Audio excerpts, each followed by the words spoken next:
Canın sağ ol kardeş, dikkat kendine dikkat işin olsun. Sen de Allah'a emanet ol kardeşim. Hadi eyvallah.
Bu yerdekiler ne?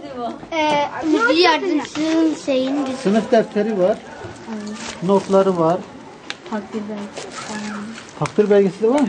Kalem var. Bilgisayarlar var. Bunlar yanan eşyalardır. Evet.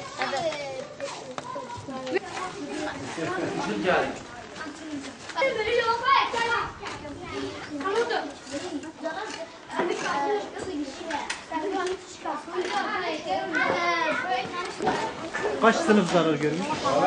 Burada ikinci sınıf bir de koridor. Para bilmiyorum. Para çıkmamış.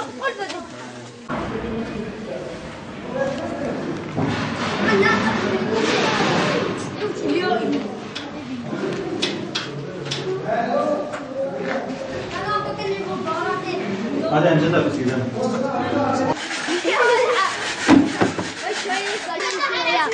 O da kim Ali Hoca? O da kim o?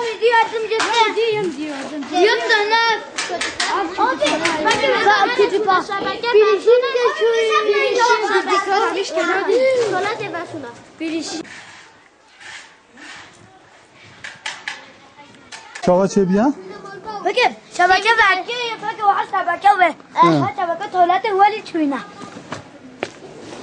ولی چونه مال و فکر جفه وجه نه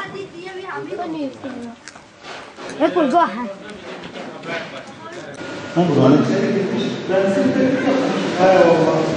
Yönetim müdür yardımcısına konuk olsun diye yapmışlar.